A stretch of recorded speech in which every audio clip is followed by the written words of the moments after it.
Alright, it's that time for the League. We got our 3.21 reveal trailer announcement today. Gonna jump into reviewing this. My first time seeing it, watch a replay, but I haven't seen it yet, so all this is new to me. Let's see what we think. Initial reactions. Jump into it. Nothing else to talk about. I do get to pause during this though, since I'm watching it on repeat. Hi, I'm Chris Wilson from Grinding Gear Games. Thanks for joining us Hi, for Chris. today's live stream as we unveil Path of Exile Crucible, which launches on April 7th on PC and Mac, and on April 12th on console. Look up here. Twitch drops are enabled on today's live stream, so make sure you follow the instructions below in order to claim your Sphinx wings. Speaking of live streams, this is our last dedicated Path of Exile 1 announcement stream for around 6 months. That's because our 3.22 expansion announcement will occur during the ExileCon livestream in late July. Set yourself a reminder to tune in, because we'll also be unveiling massive amounts of information about Path of Exile 2, including revealing the date that its beta will start. Okay, back to today's live stream. Here's what you can expect. We'll start with a trailer for Crucible, followed by a deep dive on the League itself. Then we'll cover this expansion's endgame improvements, including the introduction of Atlas gateways and revamps to both Breach and Abyss leagues. We'll discuss changes to Path of Exile's balance metagame, including changes to the passive skill tree, its Masteries, an overhaul of the Saboteur and Pathfinder Ascendancy classes, 9 Saboteur and powerful new Pathfinder, they're cutting traps. and some of the new unique items you Poison. can build around. After that, we'll cover improvements to the Ruthless game mode and the League launch boss kill event, before diving into the new Supporter Pack series. Yeah, we'll stop The there. livestream will then conclude with a Q&A session between Ziggy D and me, where Yeah, we'll we answer won't chat questions first. from Twitch chat. Yeah. After the livestream, we'll drop the full patch notes. Let's get started with the trailer for Time for the shameless plug. We'll be reviewing patch notes on stream, twitch.tv/Ferks, later today. Path of Exile Crucible. Let's see it. I'm gonna pause a lot. I want to see like every screen here. So let's just hope it's something we can watch. Hail, one of many. Eons ago, my kind walked the molten surface of this world. Definitely crafting, right? We seek a Definitely champion. crafting. Okay, big circle? We're back to circle leagues? You must endure the heat of the Crucible.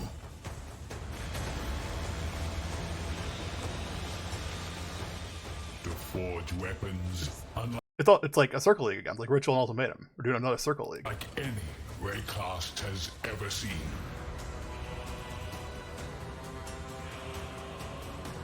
Crucible passive skill tree. Hold on. Hold on. It's on weapons. Yeah, so you're building weapons, right? Take up the power of the Titans. Okay, and there's a boss area. Obliteration. There's some area to go to. Alright, that's all we got. You're building weapons or items. And there's a circle event thing. Nine new battle skills? Okay. I don't know what that is. I'm interested. Abyss needed a rework. This is good. Breach needed a rework too. This is good. Oh! Mastery overhaul. Pathfinder. Saboteur. Alright. I'm interested. You got me. I'm in. Got me hooked. I know that part's loud, but I believe when they do like the talking part, it gets a lot quieter. So, leave where it is for now. But I'm hooked. Like, I signed up for everything there. Chris? Thank you. In Path of Exile Crucible, you'll learn about an ancient race of titans who once shaped the primordial surface of Rayclust. In this league, you will earn the ability to forge their power onto your weapons. Okay. And what form does that power take? In an iconically Path of Exile So this said weapons, so weapons. See what that includes. way, it's the ability to imbue your weapons with their own passive skill trees. These Crucible trees can have quite an impact on your character build. For example, in addition to the regular mods on this bow, its Crucible tree grants additional physical damage, physical to chaos conversion, the Master Fletcher notable passive, improved grace effect, and level 10 lesser multiple projectiles. You what? So in addition to all this awesome stuff, you get more awesome stuff. Like Giga Broken stuff, right? Okay. While this is certainly a decent tree to get, it's not even the maximum depth and could be even more optimized for your build. In order to forge these powerful trees onto your weapons, you'll need to complete Crucible encounters. There's one in each area. Okay. Each encounter takes place at a Crucible forge. As you approach the forge, you'll have the choice of which of your equipped weapons you want to focus on. This can include ones on your alternate weapon swap if you want to improve one you're not currently using. Okay. After selecting a weapon, you channel it at the Crucible forge to spawn monsters. The longer you channel for, the more dangerous and rewarding the encounter becomes. Interesting. As you spawn additional monsters, they combine together to create larger and more fearsome foes that grant even more experience for your Crucible passive tree. Okay. Being able Ultimatum to ramp up vibes. the difficulty of the encounters is a double-edged sword.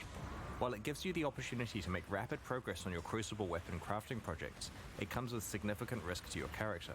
It's easy to accidentally overwhelm yourself and make an encounter. First reaction, like seeing like kind of the first like Crucible thing, is like you're gonna need a tanky character this league. If these guys are like tuned to anything like we've seen in the past leagues have been tuning things, like the high end of the stuff, in such a small area, you're gonna need a tankier character for this league. That is too dangerous. Channel carefully and adapt to what your character is capable of. When you first find a weapon, it doesn't have a Crucible tree unlocked. Channeling that weapon at Crucible encounters will unlock and reveal its tree, as well as allocating the first skill. You can only allocate one skill at each tree depth, so you'll need to decide which path through the tree is best for your build. Sure.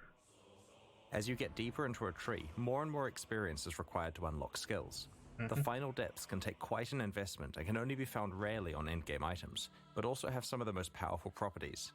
For That's example, 1, 2, 3, 4, this 5. wand has 2 depth 5 skills to choose from. Yeah. One of them allows all damage from your Freezing Pulse and Eye of Winter skills to poison, and the other allows various brands to be attached to your Summoned Reaper. There are many such modifiers to skills that will enable very interesting build combinations. Those are super interesting. In Those are addition really to all unique. types of weapons, shields can also be empowered That's what I was within wondering. Crucible trees. Yep. Here's a relatively simple low-level example. It gets a bit crazier as you approach the endgame. So we can go 5 levels. Speaking of the Shields are endgame, included. in Huge. endgame Crucible encounters, you'll occasionally find igneous geodes, currency items that can be cracked open to reveal a primeval remnant. This is a map-like item that grants access to the Forge of the Titans, the culmination of your Crucible journey. Okay. These primeval remnants always generate as rare items. Half of their mods are upsides and half are downsides. The upsides generally increase the rewards of the area or add special crafting options. For example, causing monsters to drop divination cards or magmatic ore, a form of tradable itemized Crucible tree experience. The downsides are quite punitive compared to most endgame maps. Ideally, you want to find a primeval remnant that is really rewarding upsides alongside downsides you can handle.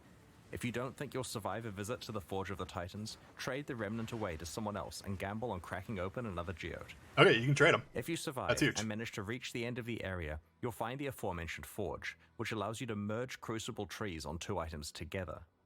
The way this process works is that you provide 2 items of the same class.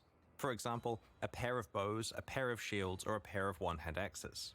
One of these items will be melted down and applied to the other, which will keep its regular properties. Their Crucible trees will be merged together in an unpredictable way, taking elements of each one. This is a little reminiscent of how recombinators applied to item mods, taking parts of each Crucible tree and merging them together, as well as randomly upgrading, downgrading, or mutating skills on the resultant tree. While this process can create some really powerful trees if you get skills you wanted from both items, it can also completely wreck your precious trees. Sure. So take care choosing which you risk combining.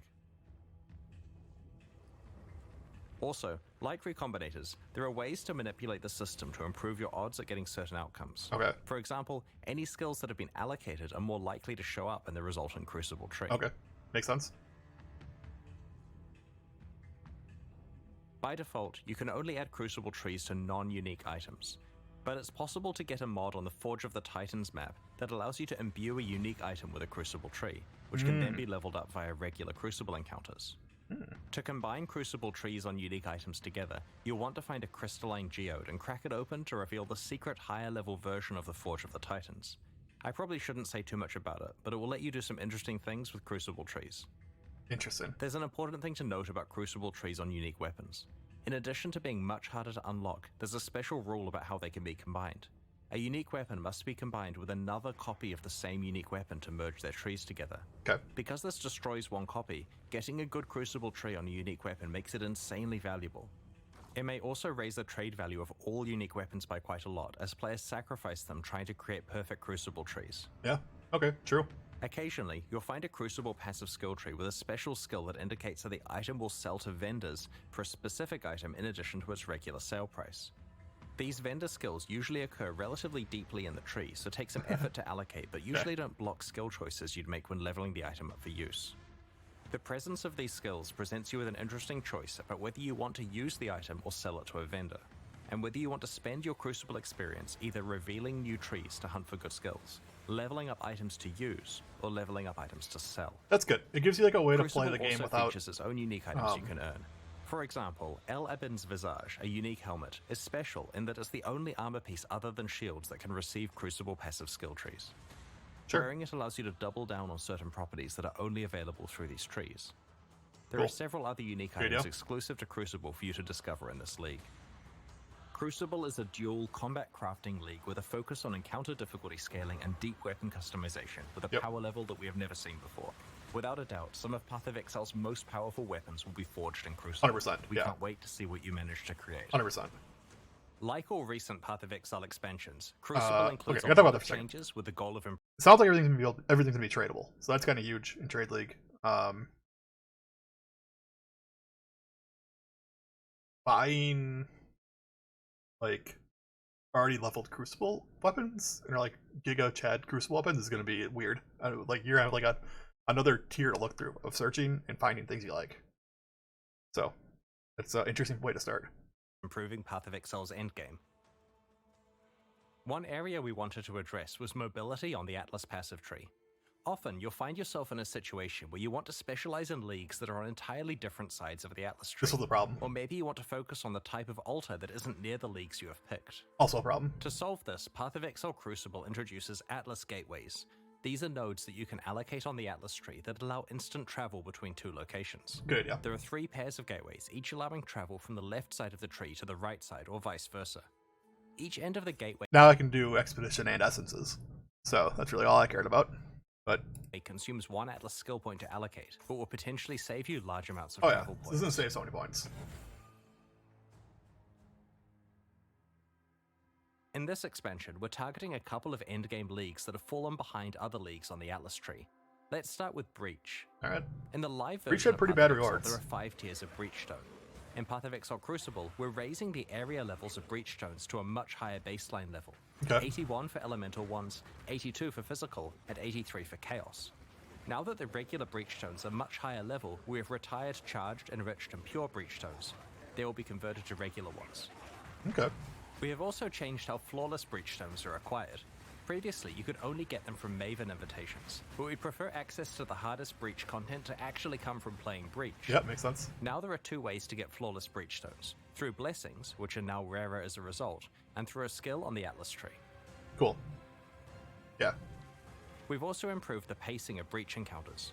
Previously, Breaches felt pretty good early on, but quickly tapered off in density to the point where you wanted to abandon the Breach because it just felt like not enough monsters were spawning.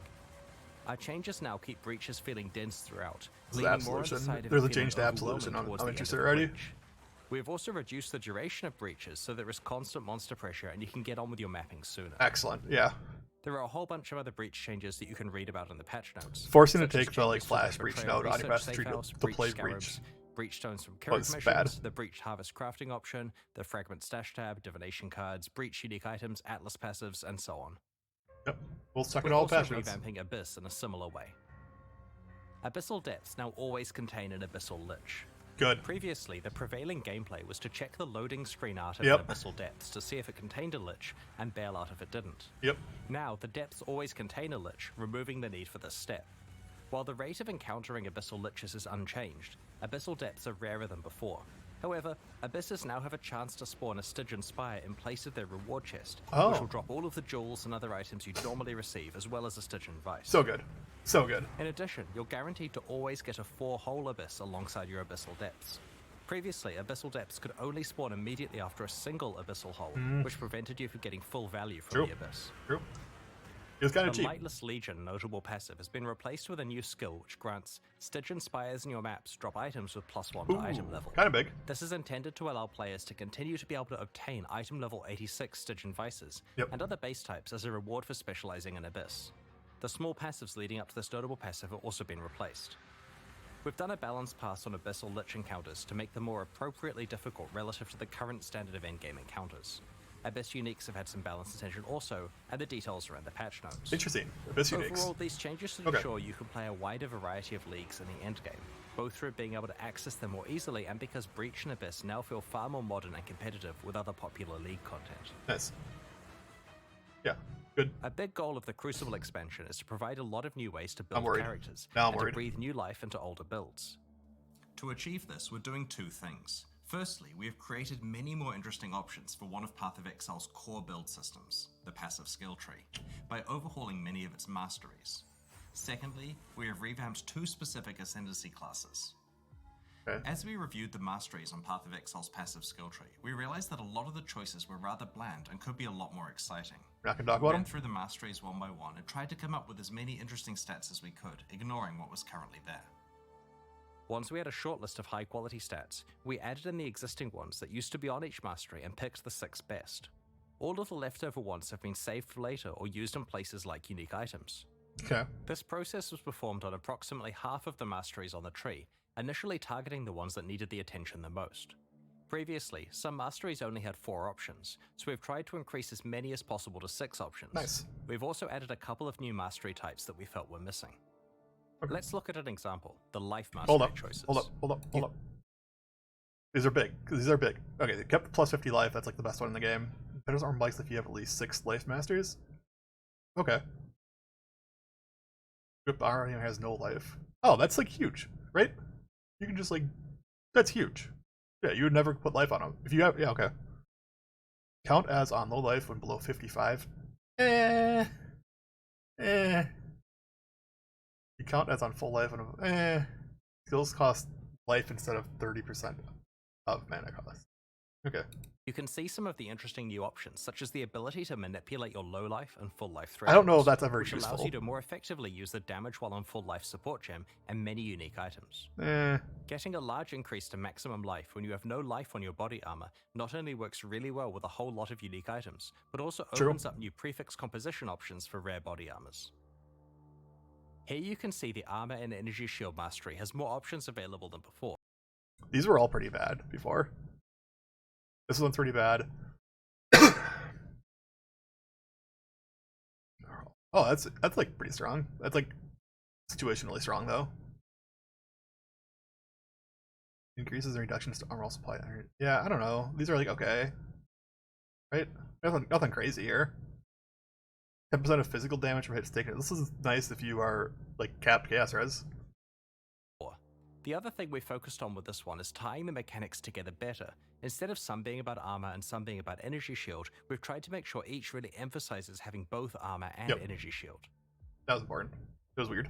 On the Leech Mastery, we've combined the 3 increased life mana and energy shield recovery stats into one choice that affects all of them. Okay. The space we've freed up has been used to add some powerful new options, such as a portion of your Leech applying instantly. That's pretty big.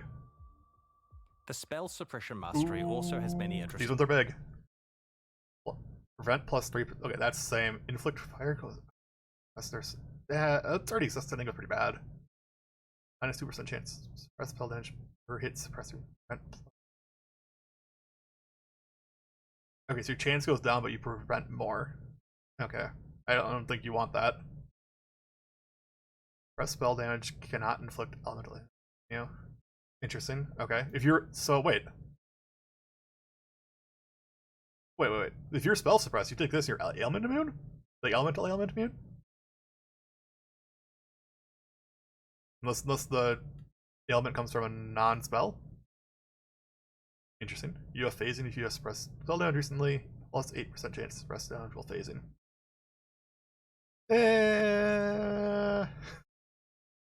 Chance to suppress spell damage is lucky. You're gonna need the numbers on that one, right?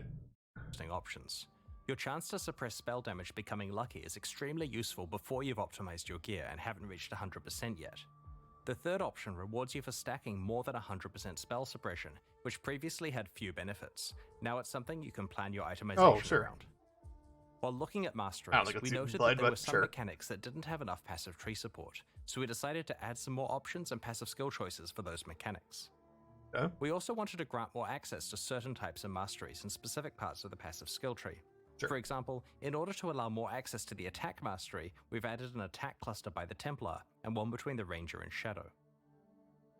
Yep. We wanted to create more access to other forms of recovery such as regen and recoup, so we've added some new passive skill clusters. Note that there is now a new mastery called Recovery. Sure. We've also added more capacity for investment in certain mechanics that we felt could be improved, such as link skills, stun mitigation, and marks. These mastery improvements and passive tree changes are just some of the ones introduced in Path of Exile. They replaced something there. Hold on. We look forward to your feedback on the rest when you check. Hold on. There's an important thing here that was skipped. That was removed. Skills, stun mitigation, and marks. These mastery. Are we not in the spot that you would take? This was the. Oh no, I moved it. Okay, never mind. Improvements and passive tree changes are just some of the ones introduced in Path of Exile Crucible. We look forward to your feedback on the rest when you check out the passive skill tree next week. Wait, hold on. Sorry. Mastery improvements and passive tree changes are just some of the ones introduced in Path of Exile. This is the upper right of the skill tree, correct? So they got rid of the chaos resistance nodes here? Interesting. Gain 10 life per enemy hit with attacks, 12%. Yeah, they got rid of the chaos resistance here. That's huge. You used to socket like an unnatural instinct here to get a huge boost because you get like percent life, accuracy, crit, and then chaos res. And now you get 10 life per hit and damage recouped as life. Way worse than the chaos res for free. Crucible. We look That's forward a nerf. to your feedback That's on a the nerf. rest Don't when tell you you check otherwise. out the That's a passive nerf. skill tree next week. While going through Ascendancy classes, we identified two that needed work: the Saboteur and the Pathfinder. Yeah. Both have been significantly changed in Path of Exile Crucible. This has These to be changes a change to reinforce their poison and respective traps. identities while adding some new options to build around. The Saboteur is definitely the Ascendancy class most aligned with traps and mines. Yep. But the old version of the Saboteur made it difficult to play anything but traps or mines. Sure. The new version has more builds available, including a whole new specialization, triggers. There are two notable passives that help with this. Like Clockwork grants you the increased cooldown recovery rate stat, which is a pretty rare one. Yeah. This is great for triggered spells as it indirectly increases their damage. It is. That's This crazy. notable also makes your enemies have longer cooldowns, which can be useful in certain boss fights. For example, causing the Maven's memory game to occur less often. Interesting. The Perfect Crime notable passive summons two trigger bots, which override the location of where a triggered spell is being cast, and instead causes it to trigger twice, once from each of their locations. The Interesting. layout for the Saboteur's Trap and Mine Ascendancy passives has changed, so that there aren't separate 4-pointers for traps and mines. Now each one has a 2-pointer that is connected to the same shared 4-pointer. Okay. We have also completely reworked Bomb Specialist to be specifically tied to area damage, so it's a slightly more general I didn't skill. play Saboteur, but It both gives you some area damage as well as some defense against incoming area damage against you. that's The really bad. Pathfinder has been overdue for some attention, especially with recent features such as concoction skills that she could get the ability to specialize in. Yep. We Here it also is. wanted the Flask-themed Ascendancy to have a proactive way of improving life flask usage. Sure. Master Distiller allows you to turn most of your skills into concoction-like effects. Master Surgeon now effectively gives all of your life flasks the Enduring effect, previously only found on mana flasks. Finally, both of the major flask-themed branches now have some form of flask charge recovery. There are other improvements to the Pathfinder Ascendancy, such as Nature's Reprisal, now interacting with Wither to improve all forms of your chaos damage, rather than just attack forms of it. Check out the full Sure. details I don't in know the if this patch is a notes that buff or will a be nerf. posted I honestly after the don't. live stream. I'd have to crunch the numbers, but I don't know if this is a buff. Path of Exile Crucible introduces 9 new Val skills. Last expansion, there was an emphasis on melee Val skills. In Crucible, we're making sure that It was pretty easy to get withered, right? It's pretty easy to add withered to a build. I don't know if that's a buff or a nerf. We'll have to see the other nodes from the patch notes. many other types of builds get new skills to build around. Val skills let us introduce quite powerful effects that we couldn't normally give excited. to a regular skill. That Look at the can Absolution add one, just from the They also videos. implicitly act as a buff to the underlying skill. Yep.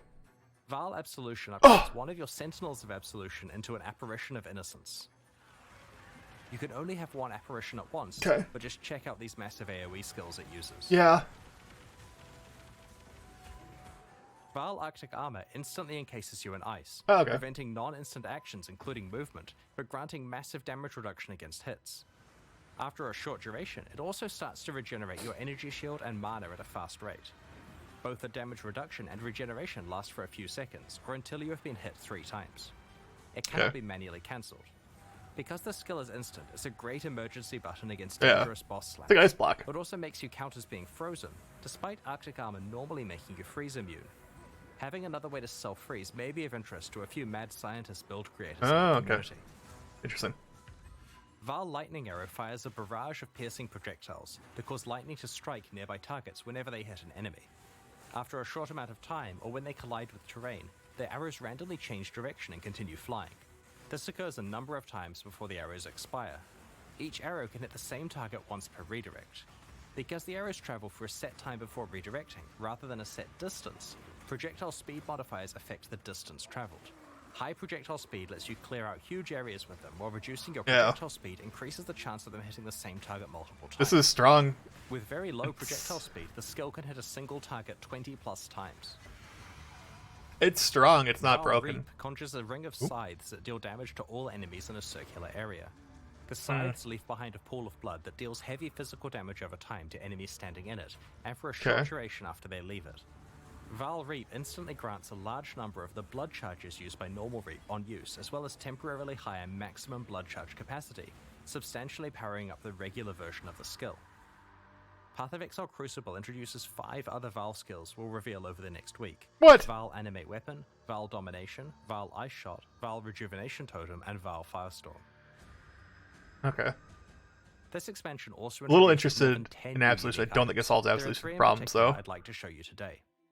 Blood Price is a unique helmet that has a new effect, reserving enemy maximum life. This does exactly what it implies, causing nearby enemies to start at 92% maximum life. While this increases your clear speed against all enemies, it's especially useful against bosses. Yeah. The helmet's drawback is that it reduces your maximum life, but provides decent life regeneration and block and stun recovery to counteract this. Tainted Pact is an amulet that causes chaos damage over time to heal you while you're leeching life. While the amulet provides a decent amount of life leech itself, it'll certainly require a few tricks to unlock its full potential. Yeah. Yeah. Widow Hail is a unique bow that is different from any other bow in Path of Exile. As a weapon, it does basically no base damage and doesn't grant any stats of its own, but it does dramatically increase the power of mods provided by your quiver. Needless to say, this could produce some pretty ridiculous outcomes with good rare or unique quivers. Sure. We'll reveal some of the other new uniques over the coming week. I don't know what unique that like. There's got to be a unique that's busted Ruthless with. is a game mode but that we released maybe alongside not. the Sanctum expansion late last year. It's designed around extreme item scarcity and is challenging because you're constantly behind the item power curve. Yep. So far, it has found a very passionate audience of players who love how rewarding item drops feel in such an austere environment. We have some small improvements to Ruthless and Path of Exile Crucible. Firstly, Eternal Orbs are back in Ruthless. These are an extremely powerful currency item that allows you to imprint an item and restore it if you're unhappy with the result of crafting. Yeah. We disabled these game-wide 7 years ago because they were far too powerful when combined with all of the different crafting options Path of Exile offered at the time. Sure. Ruthless does not have the base game's crafting feature set, so we have enabled Eternal Orbs to drop in Ruthless, albeit extremely rarely. Ruthless now has its own set of challenges to complete. Like the ones in early Path of Exile, there were a total of 8, and they're very difficult. Like we've done in the past, we're hosting a boss kill event at the start of the Crucible. This isn't for me, It'll but be held in Ruthless Hardcore Solo Self-Out, and will require you to kill both the Uber Searing Exarch and the Uber Eater of Worlds. good luck, making racers. it by far the hardest event we have ever run. Yep. The first place winner will get to work with our design team to add a new unique item to Path of Exile. They'll also receive a transferable Ultra VIP ticket to ExileCon in July. If they aren't able to attend or already have a ticket, then they are allowed to sell this one as they see fit. Second and third place finishers will receive a transferable VIP ticket to ExileCon that can also be sold at their discretion. If you'd like to enter the event, just create a character in Ruthless Hardcore Solo Self-Found on launch day. Best of luck to everyone.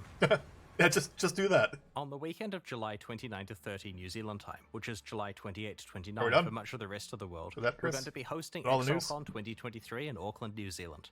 While tickets to the in-person event are very hard to get, we'll be streaming the entire event for free. The second in May. The winner of each event will receive a VIP Exile contest. Yeah, She's received a fair I don't particularly care about Practice this. hard, compete in the qualifier events, and hopefully win your place on stage in July. Alongside Path of Exile Crucible, we're introducing a few new types of microtransactions. I'll listen. An example I wanted to describe today is that of mannequins. These are hideout decorations that you can place to show off sets of microtransactions you have assembled. You can equip them with your spec. Today we're launching 2 new series of supporter packs. All right, I'm gonna wrap it up there. Pretty good. I mean, not bad. Not bad. Need patch notes. Need patch notes on all of this, really. So go over that, sum it up, at least in the next video. So make sure to click follow, like, subscribe, and thanks for watching.